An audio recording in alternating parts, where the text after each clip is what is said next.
We have here a Alpine Type R cone assembly that I just finished gluing the cone onto. I still need to add some black CA underneath there, and I still need to do an epoxy flood up here to get a nicer connection point. One of the things that you probably can't actually tell is that this former, despite only being about 3/4 of an inch taller than the cone, will stick up beyond the OEM dust cap. So we'll just grab that quickly. So this is the OEM dust cap that we're going to be using, and if you drop it on there, you can see that it doesn't actually touch the cone. It's about, I want to say, 1/4 of an inch too high.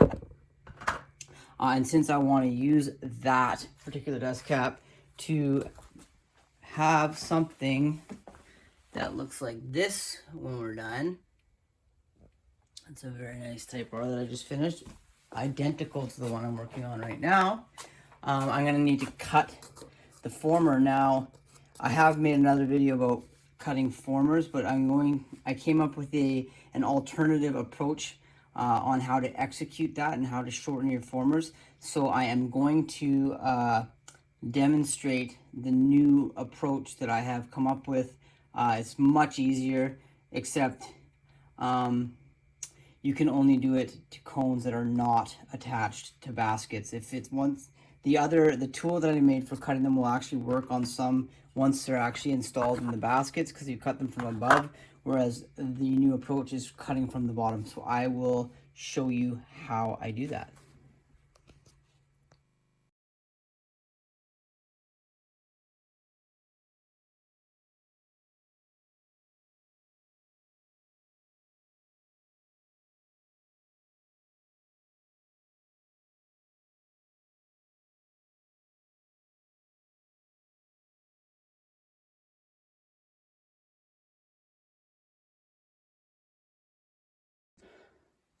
So this is as simple as it is. I've just got the Dremel with a cutoff disc clamped into one of these vicey thingies. I think it's for a milling machine. You put it on top, or I've used it on my drill press, whatever, doesn't matter. It gives you the opportunity to adjust the exact height of what you're cutting. In this case, the Coil Former, I just drop it on here like so. As you can see, the blade is currently on stupid cords. I'm sticking in the way, but sweet. But as you can see, the height is far too high. One of the things you want to look at on your former before you set the height is the way I did this one. I have actually got leads. Where are they here? Like this.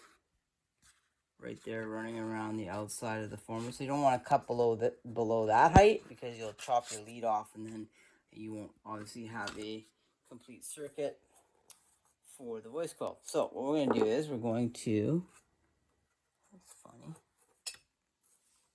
oh, that's just the solder connection.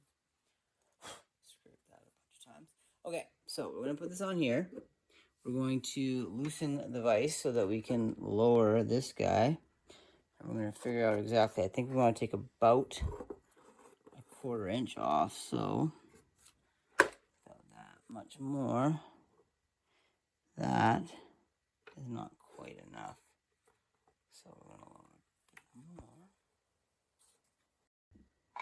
So now I've got the height set to run the blade around the inside of the former. We will speed this up and maybe play some music or something like that, and see how that goes.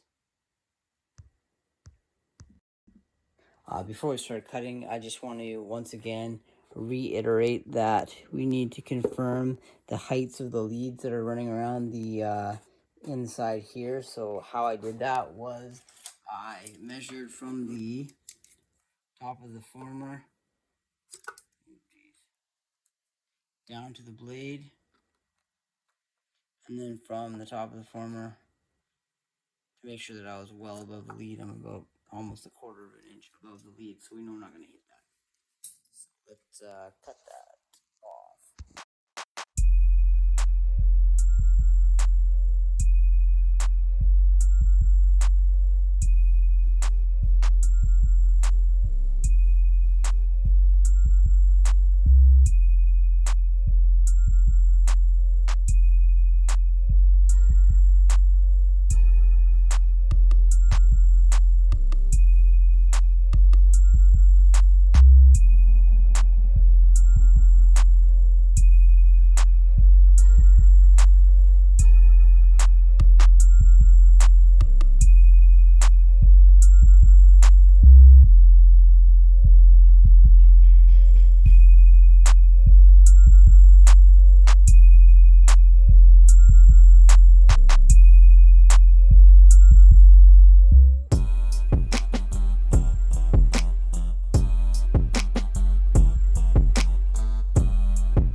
So it took a few more passes than I would have liked, but there it is.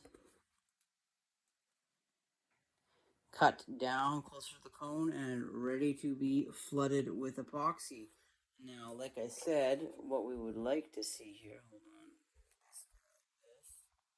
on, is the cone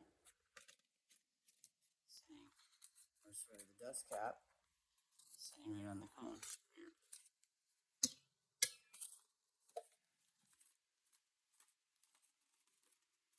Anyway, knowing that is in fact not in the voice Coil Former. So that is good.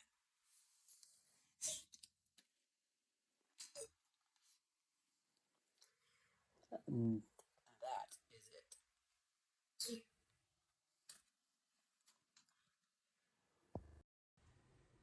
As always, thank you for checking out this video. We look forward to seeing you on the next one. Stay beautiful.